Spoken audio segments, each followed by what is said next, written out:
بسم الله الرحمن الرحيم إن الحمد لله نحمده ونستعينه ونستغفره ونعوذ بالله من شرور أنفسنا وسيئات أعمالنا من يهده الله فلا مضل له ومن يضلل فلا هادي له وأشهد أن لا إله إلا الله وحده لا شريك له وأشهد أن محمدا عبده ورسوله أما بعد فإن أصدق الحديث كتاب الله وخير الهدى هدى محمد صلى الله عليه وسلم وشر الأمور محدثاتها وكل محدثة بدعة وكل بدعة ضلالة وكل ضلالة في النار فلندريم دلابدريمة تكوين vetëm Allahu Gjelle Shanu atë e falenderojmë dhe vetëm prej tij ndihmë dhe falë kërkojmë. Kërkojmë mbrojtje nga Allahu nga të këqijat e shpirtit dhe veprave tona. S'ka dyshim se kë Allahu e udhëzon në rrugë të drejtë, s'ka kush që e humb, dhe kë e humb dhe e lajthit nga rruga e drejtë, s'ka kush që e udhëzon. Dëshmoj dhe deklaroj se nuk meriton të adhurohet askush tjetër përveç Allahut i cili është një, dhe se Muhamedi sallallahu alaihi wasallam është rob dhe i dërguari i tij. Pa dyshim se fjala më e mirë është fjala e Allahut, kurse udhëzimi më i mirë në të mirën është udhëzimi i Muhamedit sallallahu alaihi wasallam, dhe veprat më të shëmtuara janë gjërat e shpikura në fe. Çdo shpikje përmban bidat, çdo bidat është humbje dhe lajthitje, dhe çdo lajthitje tregon në zjarr. Dhe në vazhdim themi të nderuar vëllezër, sonte do të mbajmë një ligjërat edukative imanore që ka të bëjë rreth atyre llojeve të besimtarëve, të cilët në ditën e gjykimit do të hyjnë në xhennet pa asnjë llogari dhe dënim. Jam i bindur se shumica prej juve kur ka dëgjuar apo kur ka lexuar titullin e ligjëratës që do ta mbaj sonte, i ka shkuar në mendja se do të flas për një hadith të vërtet, të cilën pejgamberi sallallahu alaihi wasallam një ditë prej ditëve, sa ishte duke qenë me shokët e tij, i kishte përgëzuar se në xhennet do të hyjnë 70.000 besimtar, pa asnjë llogari dhe pa asnjë dënim.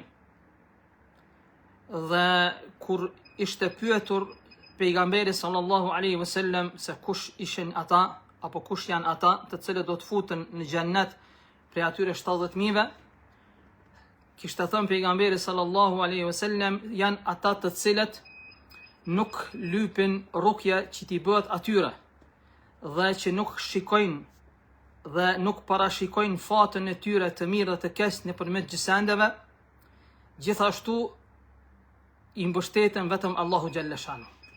Sonte nuk do të flas unë për këtë hadith. Ky hadith tregon cilësitë e atyre 70.000 besimtarëve që të gjithë bashkohen në këto cilësi. 70.000 besimtarë, të cilët i ka përgëzuar pejgamberi sallallahu alaihi wasallam ummetin e tij se do të hyjnë në xhennet, të gjithë bashkohen në këto 3 cilësi që i ka përmendur pejgamberi sallallahu alaihi wasallam. Sonte nuk do të flas për këta unë. Ata të cilët i kanë këto 3 cilësi, të cilët veçohen këta 70.000 besimtarë të cilët do të futen në xhennet pa asnjë llogari dhe pa asnjë dënim. Por sonte do të flas për llojin atyre besimtarëve që do të futen në xhennet pa asnjë llogari. Kam zgjedhur 2 ethere të vërteta, të cilën njërin prej tyre transmeton Asad ibn Musa në librin e tij Az-Zuhd me sanad të vërtet, dhe transmetimin e dytë e transmeton Ibn Abi Dunya gjithashtu në librin e tij Al-Ahwal me sanad të vërtet nga Ibn Abbasi, kënaqësia Allah qoftë mbi të, i cili tregon gjendjen e besimtarëve dhe njerëzve në përgjithësi kur ringjallen në ditën e gjykimit dhe presin llogarinë e Allahu Gjelle Shanu. Para se të lexojmë këto 2 ethere, se si është përshkruar kjo ditë kur njerëzit tubon dhe presin llogarinë e tyre nga ana Allahu Gjelle Shanu, kisha pasur dëshirë ta tërheq vëmendjen se ajo dita kur njerëzit ringjallën pas shkatrimit çdo gjë që Allahu xhalleshanu urdhëron të shkatrohet dhe ringjallën, Allahu xhalleshanuhu në Kur'anin e tij fisnik ka treguar se toka zgjatet sikur se lkura dhe të gjithë presin llogarinë Allahu xhalleshanu. Atë ditë Allahu xhalleshanuhu kur të bojnë njerëzit dhe gjinët për të dhënë llogari, e urdhëron banorët e qiellit të parë të zbresin në botë, në tokë, të dëshmojnë llogarinë e Allahu xhalleshanuhu. Pastaj urdhëron banorët e qiellit të dytë, të tretë, katërt dhe kështu 7 pa qiell, të gjithë banorët e 7 pa qiejve zbresin për të dëshmuar llogarinë e Allahu xhalleshanu që do ta bëj krijesave të tij. Numrin e këtyre banorëve nuk e din askush tjetër përveç Allahut. Banorët e vetëm qiellit të parë, banorët e qiellit të parë janë me qindra mijëra herë në numër shumë ma shumë se gjithë njerëzimi që nga njeriu i parë deri në ditën e gjykimit. Ashtu edhe nga numri i gjinëve që do të japin llogari. Banorët e qiellit të dytë janë më tepër se krejt çka ka nga krijesat njerëz dhe gjinj dhe banorët e qiellit të parë janë edhe më tepër. Banorët e qiellit të tretë janë më tepër se çka ka pas tokë nga krijesat njerëz dhe gjinj dhe banorët e qiellit të parë dhe të dytë, banorët e qiellit të tretë me numër janë shumë më shumë. Ashtu banorët e qiellit të katërt të i kalojnë me numër të gjithë banorët e qiellit të parë dhe të dytë dhe të tretë, po ashtu edhe banorët e tokës, banorët e qiellit 4, banorët e qiellit 5, banorët e qiellit 7 të i kalojnë në numër të gjithë 6 pajçi që ka prej tyre krijesave që Allahu xhaleshan ka krijuar nga malajket, pastaj edhe njerëzve dhe gjinëve. Vetëm para mendojnë një gjendje, një numër kaq të madh të malajkeve, njerëzve dhe gjinëve që Allahu xhaleshanuhu i të bën të gjithë për të dëshmuar llogarinë e tij drejt që askujt nuk i bëhet zullum fare. As sa grinca. Thot Ibn Abbasi kënaqësia Allah qoftë mbi të, dhe ne duke e lexuar etherin ndalemi nga pak dhe e komentojmë dhe zbërthejmë atë çka ka përmend Ibn Abbasi lidhur me këtë ditë të madhe të robërve të Allahu xhaleshanuhu që ringjallën për të dhënë llogari nga njerëzit dhe gjinët dhe që dëshmojnë me lajket e Allahu xhaleshanuhu këtë ditë. Thot Ibn Abbasi kënaqësia Allah qoftë mbi të, kur do të jetë dita kiametit, toka do të zgjatet si zgjatet lkura e sheshuar. Allahu xhaleshanuhu në Kur'anin fisnik në shumë ajete kuranore ka treguar se toka zgjatet, wa idha al-ardu muddat, dhe atë ditë kur toka zgjatet, wa alqat ma fiha wa takhallat, dhe e nxjerr jashtë gjithçka që ka gëlltitur që nga momenti i krijimit dhe qetësohet nga ajo gëlltitje, kur e qet jashta gjithçka që ka gëlltit.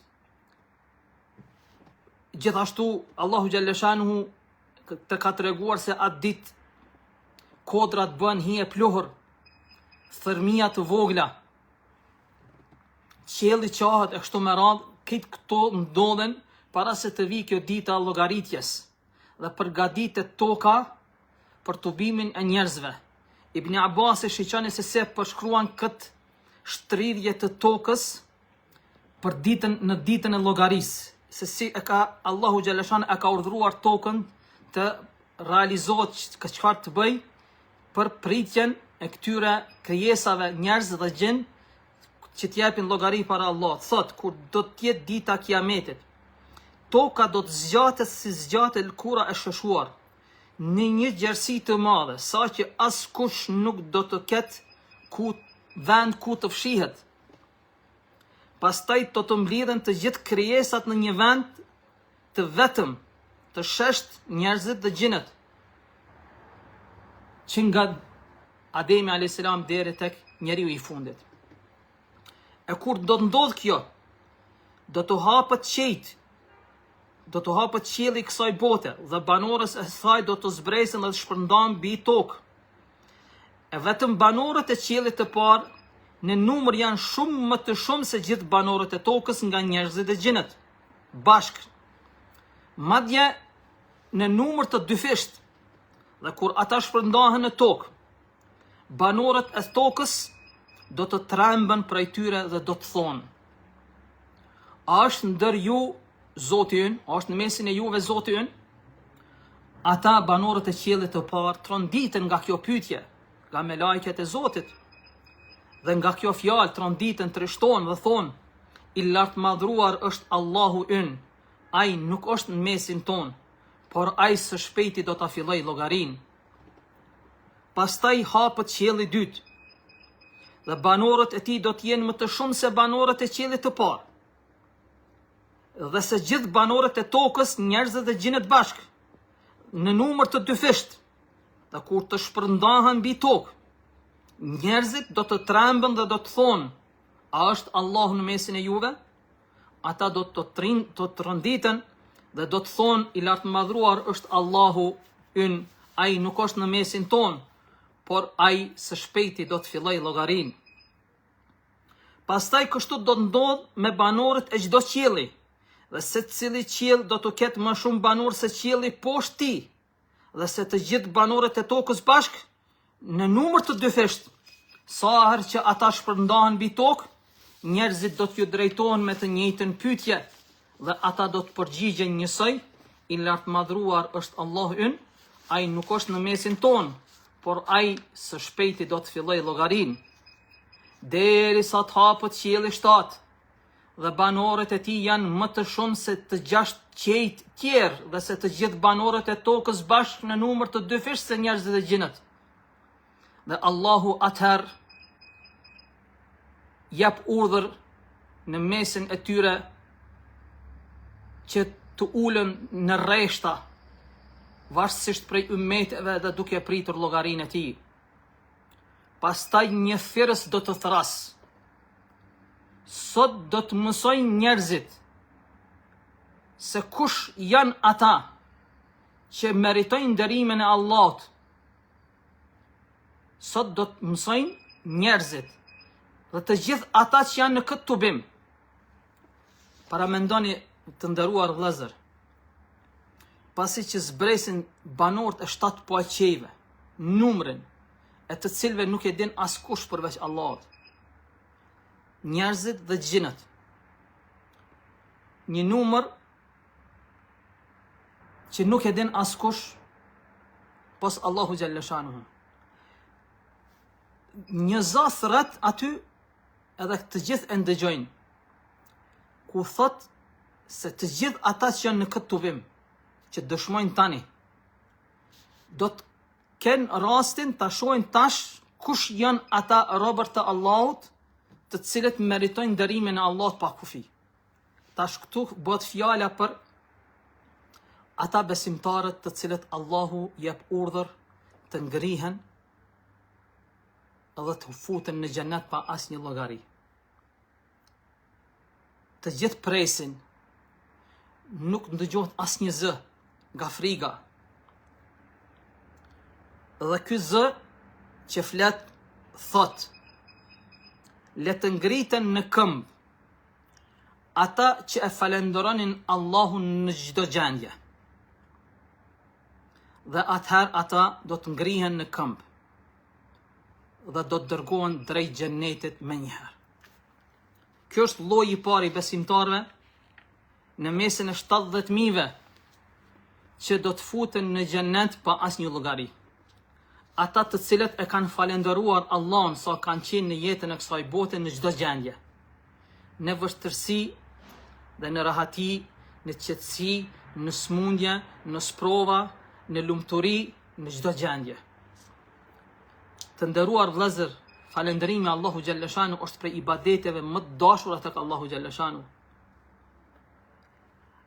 Nga se një hadith pejgamberi sallallahu alaihi wasallam thot: njerëzit më të vlefshëm në ditën e gjykimit janë falënderuesit e tepërt Allahu xhalla shanu.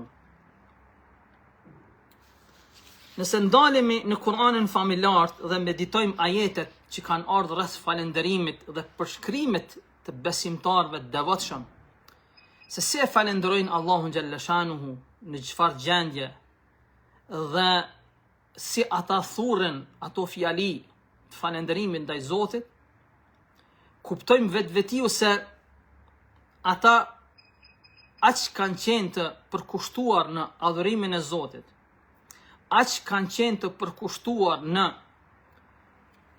të munduar arritjen e kënaqësisë Allahut sa kanë qenë jetën e kësaj bote, nuk i kanë toleruar vetit as pak çfarë do sprove qoftë ajo, e pasurisë, e lumturisë, e postit, pozitës, smundjes, shkatrimit, luftës, që asgjë ata të mos i privojnë nga falënderimi Allahut. Sepse qëllimi primar dhe esencial i tyre, sa kanë qenë në jetën e kësaj bote, ka qenë vetëm se si të arrijnë kënaqësinë e Allahut.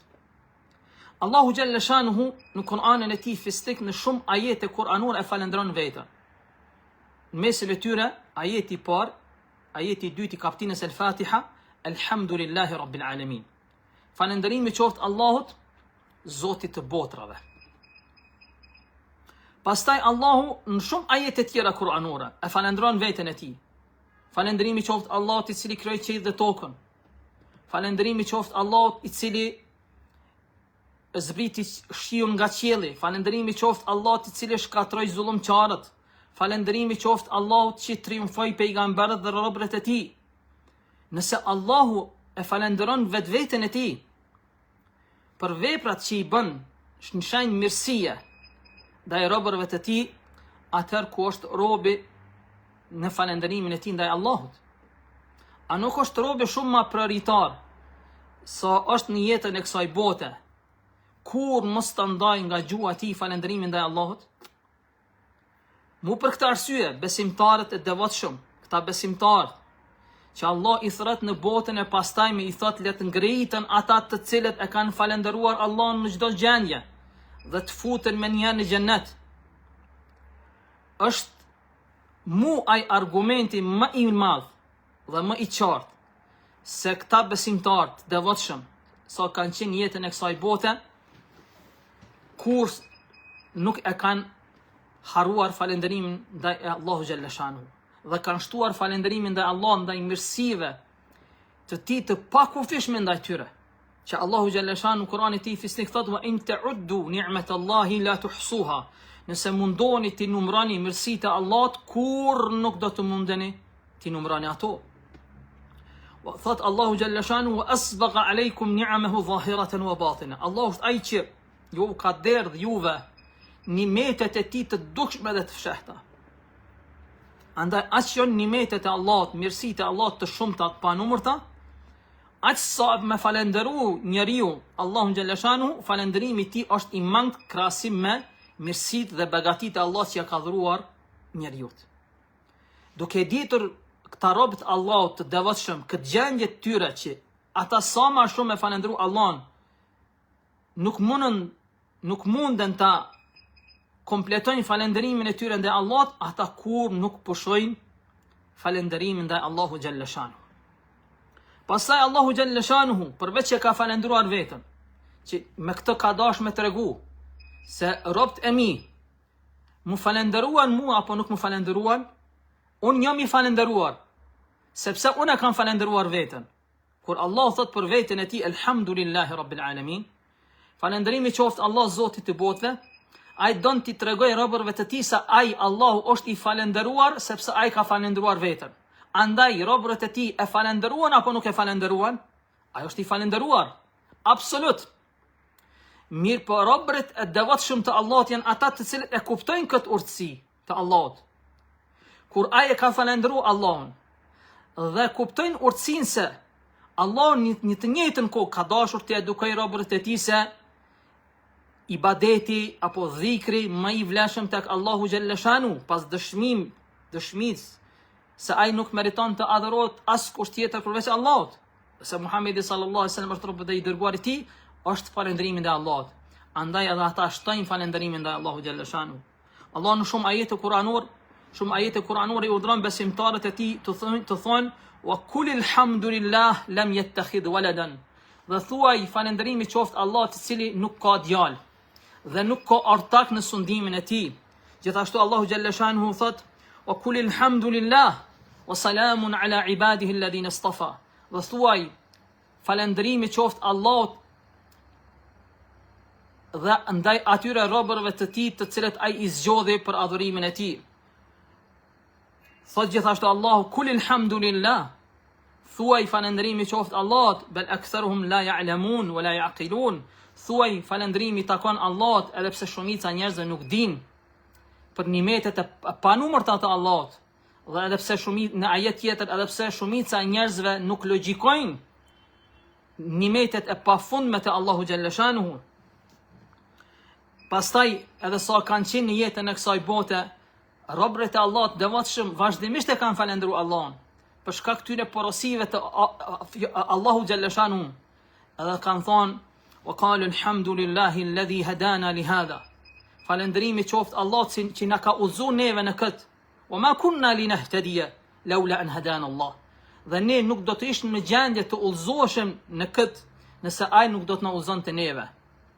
Gjithashtu Allahu xhalla shanuhu tregon se robërit e devotshëm të Allahut që vazhdimisht e kanë falendëruar Allahun në jetën e kësaj bote në çdo gjendje, madje nuk e harrojnë falënderimin ndaj tij edhe në momentin kur ata futen në xhennet.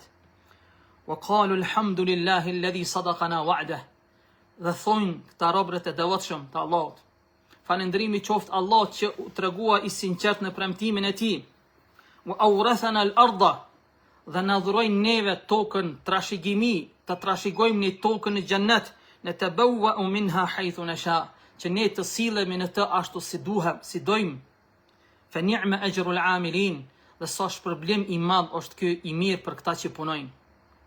Pra këtu kuptohet urtësia pse Allahu i lartëmadhruar i ka futur këta njerëzit, këtë lloj të besimtarëve pa asnjë llogari. Sepse këta vazhdimisht e kanë falendëruar Allahun. Madje ka prej dietarëve të selefit, prej komentatorëve të Kur'anit, sikurse e cek Imam Kurtubiu në tafsirun e tij, edhe Imam Ibn Kathir dhe shumë të tjerë, kur komentojnë kaptinën e Al-Fatiha, ajetin e dytë, Elhamdulillahi Rabbil Alamin, cekin se një pjesë shumë e madhe të dietarëve të selefit e kanë patur mendimin se dhikri më i vlefshëm tek Allahu xhalla shanu është Elhamdulillah. Pse? Për arsye se Allahu ka thonë kështu për veten e tij. Përderisa Allahu ka zgjedhur këtë lloj fjalie me këto shkronja, me këto fjalë që ta falendroj veten, e ka parë të udhës dhe të plot dhe gjithëpërfshise për veten e tij, kështu të falendroj ai veten për veten e tij, atëherë këta dietarë thonë nuk ka dhikr, nuk ka ndonjë lutje që është më e vlefshme për një robi që ja bën Allahu xhalla shanu se sa të thot Elhamdulillahi Rabbil Alamin, se sa të thot falënderimi qoftë Allah Zotit të botëve, sepse Allahu kështu ka falendëruar veten e tij. Këta ishin lloji i parë i besimtarëve që thirrën në mesën e krejt pejgamberëve, në mesën e krejt melajkeve, në mesën e krejt melajkeve të cilët numrin e tyre nuk e din askush tjetër përveç Allahut.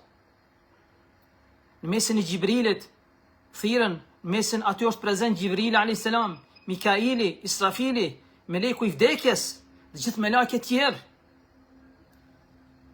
Para mendoni çfarë nderimi i madh për këta robër të Allahu xhalla shanuhu kur të thirrën në mesën e krejt atyre që Allah ka krijuar dhe këtë dëshmojnë këtë urdhër të Allahu xhalla shanuhu dhe këtë nderim të madh ndaj tyre.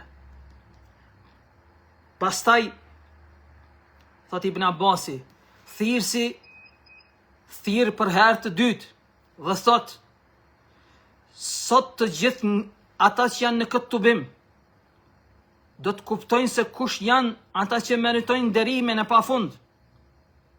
Pastaj thot ky thirrsi: ku janë ata që shmangeshin apo braktisnin shtretërit e tyre dhe i luteshin Allahut me frikë dhe shpresë dhe prej asaj që ne u kemi dhënë pasuri jepnin apo shpenzonin në rrugt të Allahut.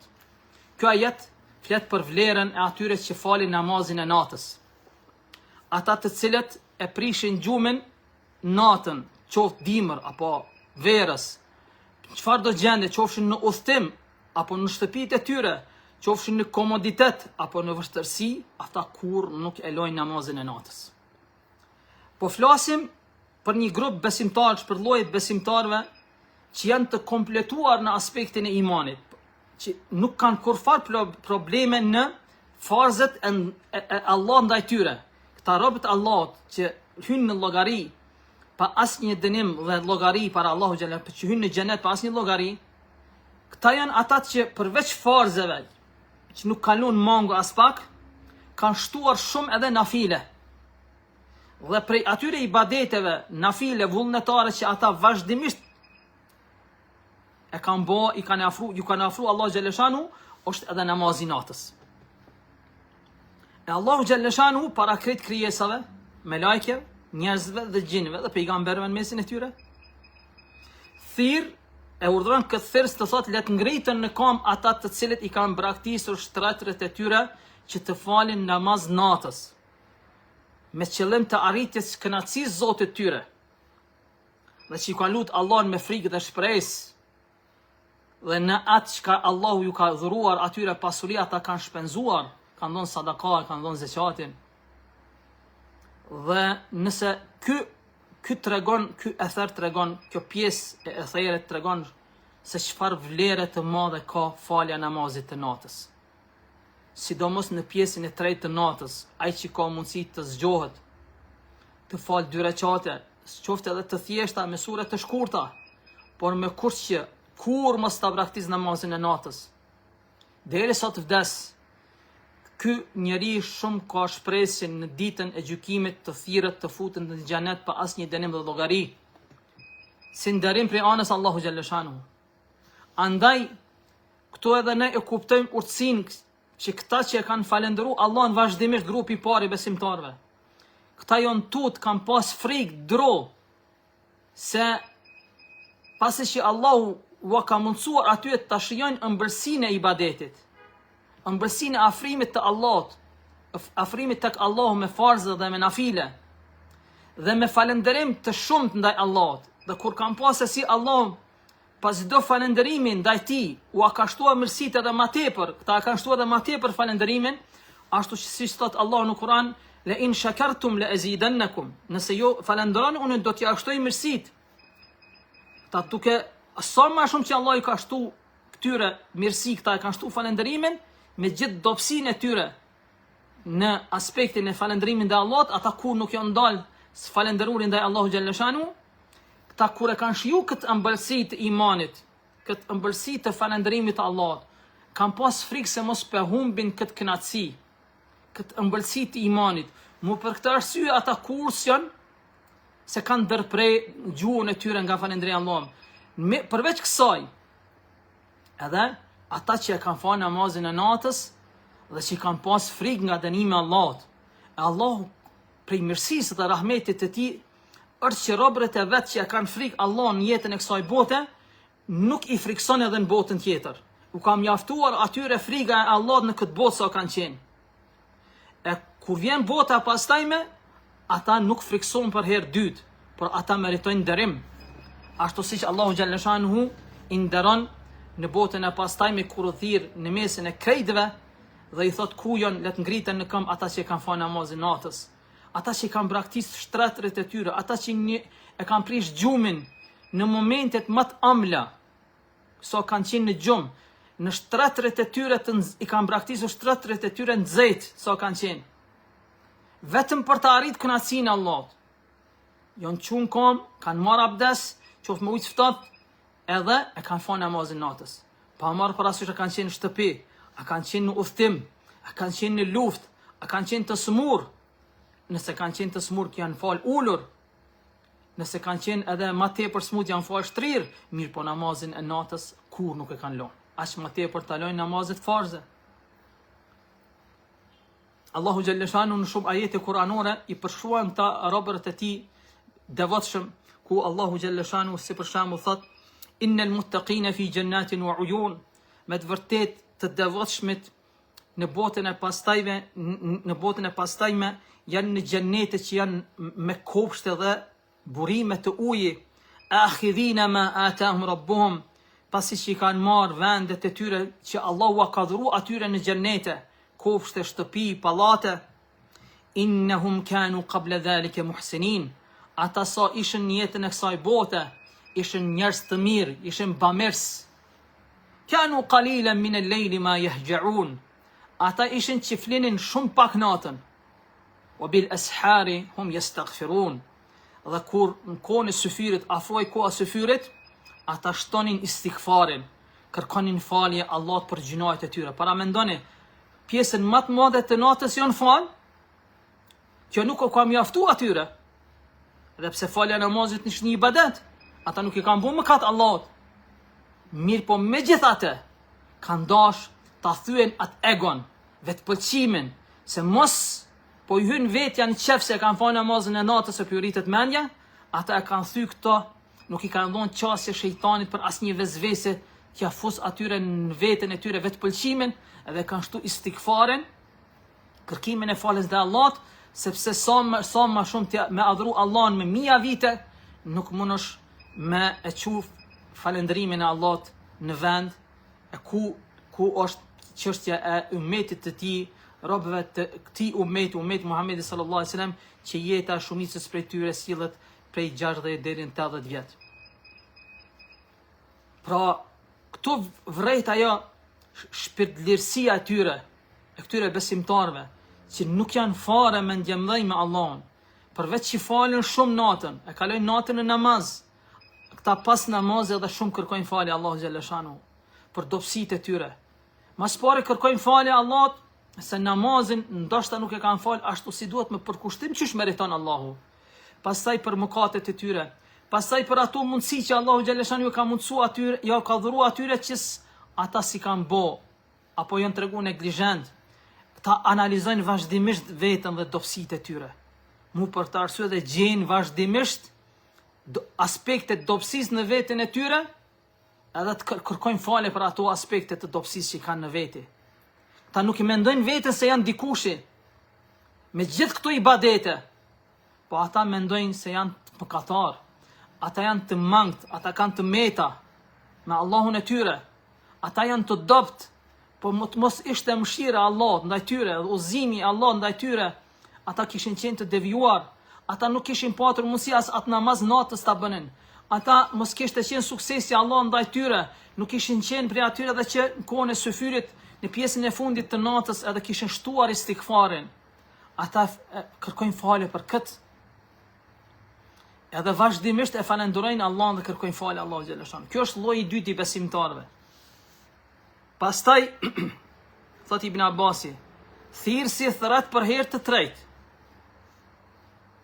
Dhe thot prap, sot të gjithë ata që janë në këtë tubim do të kuptojnë se kush janë ata që meritojnë nderin e Allahut. Dhe thot, ku janë ata që nuk i shpërqendronte as tregtia, as shitblerja nga përmendja Allahut, nga falja namazit dhe dhënia e zakatit, ata që i friksoheshin një ditë kur zemrat dhe shikimet do të rridhen nga frika ndaj Allahut. Ky ajet Allahu xhalla shanhu e ka treguar në kapitullin e Nur, kur flet për nurin e tij dhe e jep shembull se si është nuri i Allahut pak a shumë. Pastaj thot, në shtëpitë e Zotit, që ai ka dhënë leje të përmendet emri i tij, dhe të lartësohet lart fjala e tij. Në mëngjes e mbrëmje, kush janë ata që vazhdimisht e bëjnë këto? Thot Allahu xhalla shanhu, këta njerëz që nuk mundet mi daldis dynjaja, tregtia, shitblerja, pasuria, Allah i ka cilësu burra, se janë burra me të plot kuptimin e fjalës. Thot Allahu, pasi që tregon se shtëpitë e tij nuk janë përveç se me për ngritjen e fjalës së Zotit dhe lartësimit të tij, përmendjes së tij në mëngjes dhe mbrëmje, pastaj thot rijal, ata janë burra. Kush janë këta burra? La tulhihim tijaratun wala bay'un an dhikrillah. Jon ata të cilët nuk i daldis i shpërqendron as tregtia as shitblerja nga përmendja e Allahut. Wa iqamis salati wa ita'iz zakah. Dhe as nga falja e namazit dhe dhënia e zakatit. Yakhafuna yawma. Ata kanë frikë një ditë kur do të paraqiten para Allah gjithherë, e paramendojnë se ata kanë mu ballafaqu me një ditë vështirë. Kur nuk e largojnë nga mendja dhe paraftyrimi i tyre atë ditën e vështirë kur do të dalin para Allahut në llogari. Çdo herë e përjetojnë këtë ndjenjë në veten e tyre. Andaj edhe Allahun këtë ditë kur ndodh me të vërtet, i nderon këta, sepse ata gjatë tërë jetës së tyre kanë jetuar me këtë ndjenjë të frikës. E tash edhe prapë mi friksu këta, është padrejtësi. Mu për këtë arsye Allah i nderon këta, sepse gjatë gjithë jetës së tyre këta vazhdimisht e kanë përkujtuar veten e tij me ditën e ringjalljes së të llogaritjes para Allahu xhalla shanu. Yakhafuna yawman, ata kanë frikë një ditë, tataqallabu fihi alqulub, atë ditë kur rrokullisin zemrat nga frika. Nuk ditë se çka do të ndodh me ta. Tataqallabu fihi alqulub wal absar. Rrokullisin zemrat dhe shikimet, nuk qëndrojnë një vend. Nga dënimet e mëdha, nga llahtaria e madhe ditës kiametit, nga trishtimi i madh ato çka shohin se çka po ndodh. Ta janë burra që nuk i shpërqendron, nuk i dalldis, nuk i largon as tregtia, as pasuria, as shtit blerja, kur nga përmendja Allahut. Kudo që janë, ata përmendin Allahun. Kudo që janë, e falin namazin. Kudo që janë, e japin zakatin. Kjo është lloji i tretë i këtyre besimtarëve, që futen në mesin e 70.000-ve në xhennet pa asnjë llogari. Lum për ata tregtar që kur nuk e harrojnë fjalë përmendjen e Allahut. Lum për ata tregtar që janë të drejtë në tregtinë e tyre dhe janë të sinqertë dhe nuk gënjejnë dhe nuk bëjnë mashtrime dhe dallavere. Lum për ata tregtar që e kanë frikë Allahun xhalla shanuhu dhe falin namazin, e falënderojnë Allahun. Lum për ata tregtar që i japin zakatin dhe nuk e pengojnë zakatin e tyre. Këta janë tregtarët e vërtet, këta janë burra, ashtu siç Allahu xhalla shanu i ka përshkruar në Kur'anin e tij fisnik. Edhe lloji i katërt. Pastaj thirr si thret për herën e katërt. Dhe thot prap, sot të gjithë ata që janë në këtë tubim do të kuptojnë se kush janë ata që meritojnë nderin e Allahut. Pastaj thret ku janë ata të cilët e kanë përmendur Allahun xhalla shanuhu, sa kanë qenë të shtrirë, të ulur, duke ecur dhe në çdo gjendje të tyre. Alladhina yadhkuruna Allah qiyaman wa qu'udan wa ala junubihim. Wa yatafakkarun. Janë ata të cilët e përmendin Allahun sa janë ulur, të shtrirë në kam dhe meditojnë krijimin e qiellit dhe tokës dhe thonë i lartëmadhruar jeti o Zoti ynë që asgjë nuk ki krijuar së koti. Gjithçka ka një urtësi. I lartëmadhruar ti je Allah për gjithçka, andaj na ruaj neve nga zjarri i xhenemit. Ata që e përmendin Allahun në çdo gjendje, kur flajnë bismillah, kur ngriten bismillah, elhamdulillah, i thonë dhikrat, dua që i pejgamberi sallallahu alaihi wasallam i ka thonë, këto ose diçka tjetër, po kur nuk e ndërprejnë përmendjen e Allahut në çdo gjendje, sa janë në shtratër, para se të flajnë, pasi të zgjohen, sa janë në ulur, sa janë në këmbë, sa janë duke ecur. Ata vazhdimisht gjua atyre është e lagur me përmendjen e Allahut. Ky është lloji i katërt i këtyre besimtarëve nga mesi 70.000-ve që hynë në xhenet pas një llogari. Pastaj Ibn Abbasi tregon edhe llojin e atyre që do të futen në xhenem me njëherë pas një llogari. Ta ishin llojet atyre besimtarëve nga mesi 70.000-ve që do të futen në llogari, që futen në xhenet pas një llogari dhe dënim, që thash edhe një herë, edhe këta janë prej atë mesin atyre që ka përshkruar pejgamberi se nuk kërkojnë rukje dhe nuk parashikojnë fatin e tyre të mirë dhe të keq me gjësende dhe që vetëm Zoti tyre i mbështeten. Kjo është të janë tri cilësitë përbërshët që gjenden në këtë 70.000 besimtar që futen në xhenet pas një llogari. Pastaj Ibn Abbas i thot, pasi që futen këta në xhenet, këta katër lloje të besimtarëve, pastaj do të dalë një qafë gazjari, e cila do të ngritet mbi krijesat, dhe ajo do të ketë dy sy që shohin mirë dhe një gjuhë që flet qartë, dhe do të thotë: unë jam i urdhëruar për 3 grupe njerëzish, për çdo mendje madh kryeneq. Ai i dallon ata më mirë se zogu që dallon kokrën e Susamit, i kap ata dhe i hedh në xhehenem. Pastaj del për herë të dytë dhe thot: unë jam i urdhëruar për të gjithë ata që kanë ofenduar Allahun dhe të dërguarin e tij, dhe ai i dallon ata më mirë se zogu që e dallon kokrën e Susamit në mesin e ushqimit, i kap dhe i hedh ata në xhehenem. Pastaj për herë të tretë del dhe thot: unë jam i urdhëruar për ata që pikturonin gjallësa, dhe i dallon ata në mesin e njerëzve, ashtu si i dallon zogu kokrën e Susamit nga mesi i ushqimit dhe i kap dhe i hedh në xhehenem. Këto janë 3 llojet njerëzve që futen në xhehenem pa llogari.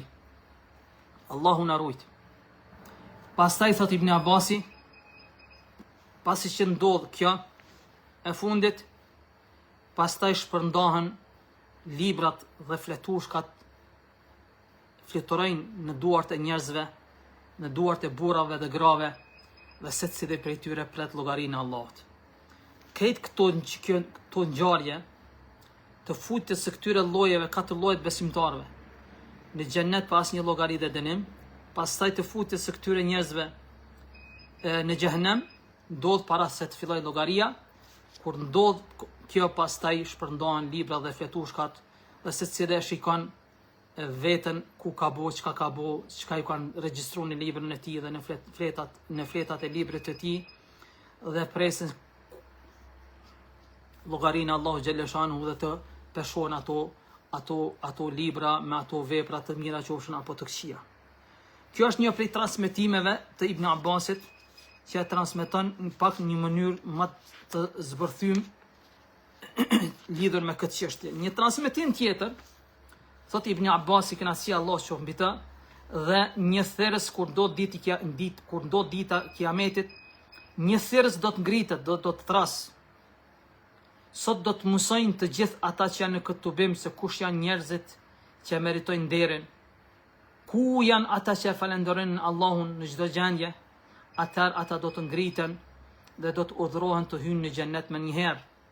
Pastaj thirrsi do të ngrihet për herë të dytë dhe do të thrasë. Sot do të mësojnë të gjithë ata që janë në tubim, në këtë tubim, kush janë ata që meritojnë nderin e Allahut. Ku janë ata që braktisnin shtretërit e tyre dhe i luteshin Zotit të tyre me frikë dhe shpresë, dhe prej asaj që Allahu ka furnizuar ata kanë dhënë. Atëherë do të ngrihen dhe do të urdhërohen të hyjnë në xhennet. Pastaj thirrsi thret për herë të tretë dhe thot: sot të gjithë njerëzit e tubimit, ata që janë në prezent, do të kuptojnë se kush janë ata që meritojnë nderimin e Allahut.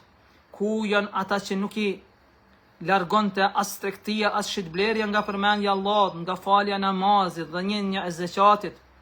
Ata që i friksoheshin një ditë ku zemra dhe shikimet do të rridhen, atëherë ata do të ngriten dhe do të urdhërohen të hyjnë në xhennet. Pastaj do të dalë një qafë nga sjarri, e cila do të ngriten mbi krijesat, dhe ajo do të ketë dy sy që shohin shumë mirë dhe një gjuhë që flet qartë, dhe do të thot: unë jam i urdhëruar për 3 grupe, për çdo mendje madh kryeneq. Ai i dallon ata më mirë se zogu që dallon kokrën e Susamit, i kap ata dhe i hedh në xhehenem. Pastaj del për herë të dytë dhe thot: unë jam i urdhëruar për gjithë ata që ofendonin Allahun dhe të dërguarin e tij, dhe ai i dallon ata më mirë se zogu kokrën e Susamit, i kap dhe i hedh në xhehenem. Pastaj del për herë të tretë dhe thot: unë jam i urdhëruar për pikturët që kanë skulpturuar figura të gjalla, të krijesave të gjalla dhe kanë pikturuar ato, dhe i dallon ata më mirë se zogu kokrën e Susamit dhe i hedh në xhehenem. Pra të nderuar vëllezër, këta janë ata besimtarët që do të futen në xhennet pa asnjë llogari, në shenjë mirësia dhe nderimi e Allahut xhallahu ndaj tyre. shtrohet pyetja, a thua, a do të ketë njerëz robër besimtar të Allahu xhalleshanu përveç kësaj, përveç këtyre 4 grupeve? Padyshim se ka mundësi të ekzistojnë edhe grupe tjera. Mirë po, unë sa kom arrit të bëj prej transmetimeve që janë ardhur në këtë kontest, nuk kam gjetë ndonjë transmetim të vërtet përveç këtyre dyve që i ceka sot i lexova këtu para juve, që tregon se është ndonjë lloj, ka lloje tjera të besimtarëve që hyjnë në xhenet pa asnjë llogari. Mirësia e Allahut është e pafund. Allahu xhaleshan i ndaron dhe i shpërblen robërit e vet si të doj ai, dhe bujaria e tij është e pafundme dhe pa kufishme. Ka mundësi dhe nuk është larg mendje që ka edhe tjerë përveç këtyre 4 llojeve që hyjnë pa llogari. Mirë po, këto ne i kemi gjetur në këto 2 transmetime të sakta, ndoshta ka edhe në transmetime tjera që janë përmendur edhe lloje tjera.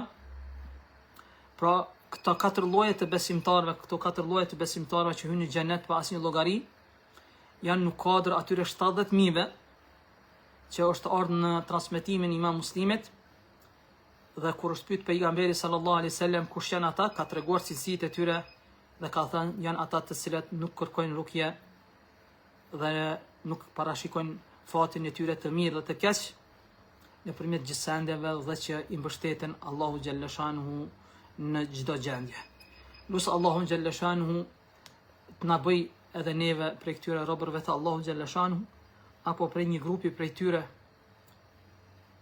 edhe mos na privoj edhe neve nga futja në xhenem, nga futja në xhennet pa asnjë dënim dhe llogari, dhe të na ruaj neve nga devijimet e kohës, nga sprovat që shmangin dhe e largojnë njeriu nga përmendja e Allahut, na forcoj zemrat, na forcoj trupat tonë në adhurimin ndaj tij, derisa ta takojmë atë dhe ai të jetë i kënaqur me neve në këtë botë dhe në botën e pastajme.